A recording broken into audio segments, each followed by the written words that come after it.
Al-Fatihah. Putusan Basul Masail Senin 8 Rajab 1444 Hijriah 30 Januari 2023 Miladi. Al-Quran terkena najis judulnya.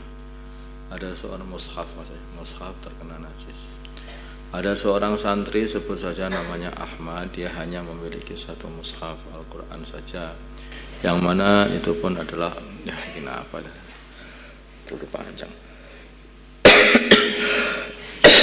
Suatu hari Al-Quran tersebut terkena kencing kucing katanya, yang mana jika dibasuh dengan air akan menyebabkan tulisannya hilang bahkan rusak. Pertanyaan, apa yang harus dilakukan oleh Ahmad terhadap Al-Qur'annya sebagaimana kondisi atas? Jawab.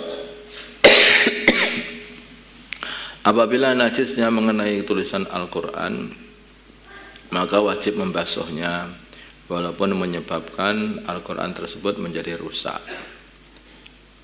Jadi kalau Al-Quran sekarang ini kelihatannya kalaupun dicelup air pun juga tidak hilang tulisannya. Tapi kalau zaman dulu itu kan kalau dimasukkan air itu tulisan yang ada di buku itu pudar.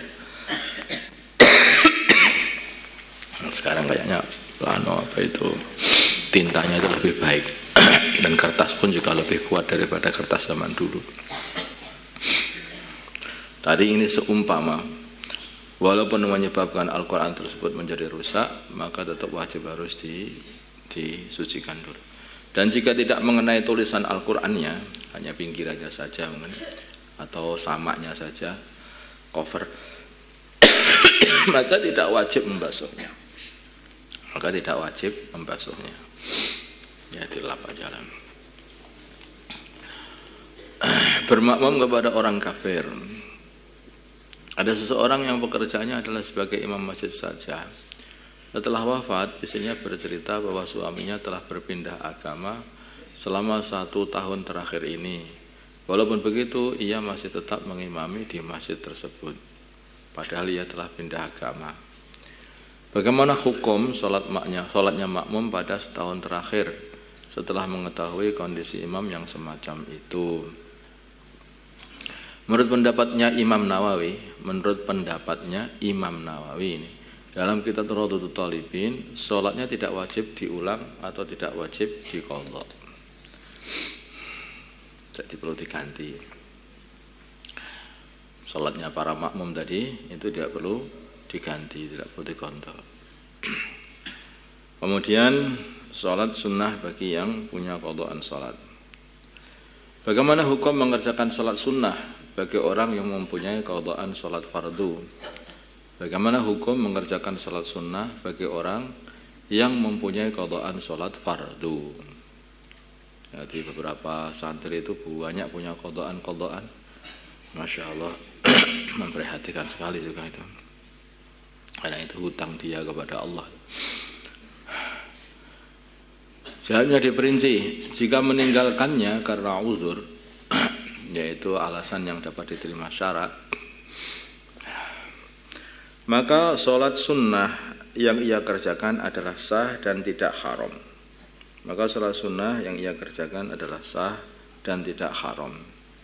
Jika meninggalkannya karena tidak ada uzur, seperti kebanyakan orang meninggalkan sholat karena malas saja, itu bukan uzur, maka sholat sunnah yang ia kerjakan adalah sah.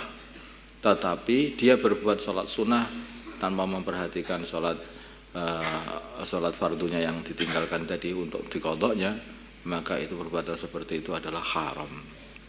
Jadi sah sholatnya, tapi haram dia sholat sunnah. Masalah mau fardu saja belum dibuat masalah, tapi sholatnya tetap sah. Pendapat masalah bersegera dalam mengqadha sholat. Pendapat pertama, jika meninggalkannya karena ada uzur, maka sunnah bersegera. Jika meninggalkannya karena ada uzur, maka sunnah bersegera, sakit namanya. Jika meninggalkannya karena tidak ada uzur, seperti kebanyakan orang karena malas dan sebagainya, maka wajib segera mengqadha salatnya yang dia tinggalkan itu. Maka wajib bersegera salatnya yang dia tinggalkan itu untuk mengqadha salatnya bersegera yang ditinggalkan itu. Pendapat kedua, hukum bersegera adalah sunnah baik ada uzur ataupun tanpa uzur. Pendapat ketiga, hukum bersegera adalah wajib. Hukum bersegera adalah wajib baik ada uzur ataupun tanpa uzur dan segera dikerjakan sholatnya itu. Ada satu amalan dalam agama ini yang sebetulnya ini tidak bisa ditinggalkan, yaitu amalan sholat. Yaitu amalan sholat nggak bisa ditinggalkan, dan dalam kondisi apapun kalau orang itu tidak bisa ditinggalkan. Ketika di rumah orang itu harus sholat, ketika safar juga harus sholat, ketika orang itu sakit kalau masih bisa sholat ya tetap harus sholat. Kalau dia ini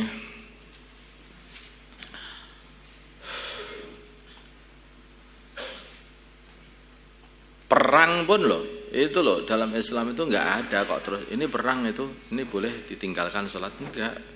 Perang pun ya tetap sholat, nama sholat khauf itu.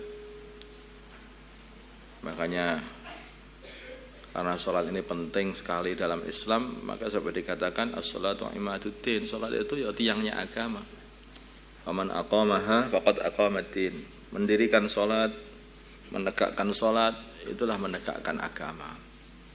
Orang yang meninggalkan tarakaha faqad hadamaddin, meninggalkan sholat dia menghancurkan agama dia sendiri. Makanya urusan sholat ini tidak ada apa itu keringanan ya saya. Betulnya harus mengerjakan sholat selagi masih bisa mengerjakannya. Tidak ada kok terus ini diringankan sudah diizini untuk tidak sholat. Nah kenapa Tuhan? Lah saya ini sudah jadi wali loh, sehingga sudah diizini untuk tidak sholat. Oh iya, itu kamu datangi, kemudian kamu tempeleng peleng gitu. Kalau dia tanya, kenapa kamu tempeleng aku? Aku sudah diizini untuk nempeleng dasmu. Sama izinnya kok.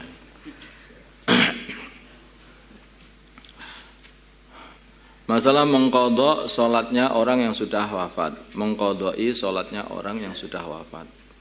Bagaimana hukum mengqadha'i sholatnya orang yang sudah meninggal? Jawab, pendapat yang mu'tamad adalah dalam mazhab adalah tidak bisa diqadha dan tidak bisa diganti dengan fidyah. Seseorang mati dengan kondisi seperti itu tidak bisa diqadha dan tidak bisa dibayar dengan fidyah. Pendapat yang kedua ada sebagian orang yang membolehkan untuk mengqadha, maksudnya mengatakan bahwa sholat itu bisa diqadha dan juga dibayari fidyah dengan dibayarkan fidyah atau dengan dibayarkan fidyah. Pendapat yang kedua ada sebagian ulama yang membolehkan untuk sholatnya orang sudah mati itu sudah untuk yang mengatakan bahwa sholatnya sudah mati itu bisa diqadha'i atau juga bisa dibayar dengan fidyah. Ada sebagian pendapat ulama kata seperti itu. Saya kalau yang pendapat yang kedua itu juga enggak apa-apa kalau diamalkan tuh. Siapa tahu diterima oleh Allah. Allahumma shalli ala sayyidina Muhammad wa ala sayyidina Muhammad wa ala sayyidina Ibrahim wa ala sayyidina Ibrahim wa ala sayyidina Muhammad wa ala sayyidina Muhammad wa ala sayyidina Ibrahim. Allahumma arham wa sayyidina Muhammad, Allahumma afil wa sayyidina Muhammad, Allahumma aslih wa sayyidina Muhammad, alih baina qulubi wa sayyidina Muhammad. Allahumma ansur wa sayyidina Muhammad, Allahumma ansur sultanan nasira. Sallallahu ala sayyidina Muhammadin nabiyil ummi wa ala alihi wasallam. Ini santri-santri yang masih punya qadha salat itu maka segera itu yang diganti itu berbahaya sekali nanti kamu itu. Salat itu jangan sampai ditinggalkan, di pondok masih salat, ke rumah ketika pepulangan sebulan meninggalkan salat. Yang seperti itu gimana itu kesadarannya itu? Kan pondok ini kan dibuat ini untuk menyiapkan seorang menjadi ulama nanti, membimbing umat ini supaya mereka itu bisa ittiba baginda Nabi Muhammad SAW. Tapi kalau ulamanya saja itu meninggalkan sholat, bagaimana bisa jadi panutan umat?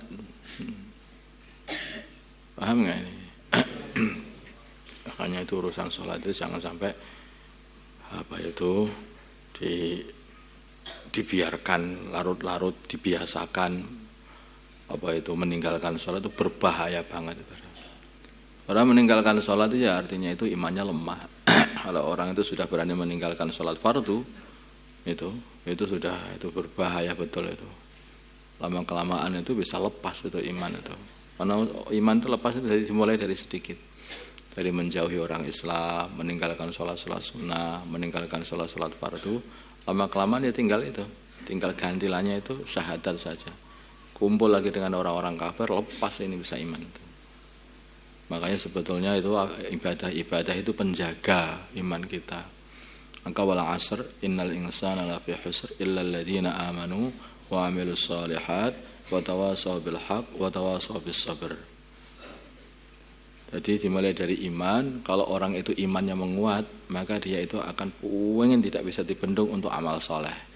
Kalau dia ini peduli dengan amal solehnya, mesti dia itu pengen sekali punya teman yang sehingga dia saling mengingatkan untuk selalu beramal soleh, mengamalkan agama, dan mengingatkan untuk nyabarkan diri dalam amal agama.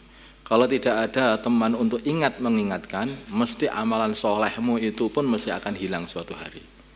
Kalau amalan solehmu itu sudah hilang, ya lama-kelamaan imannya jadi hilang.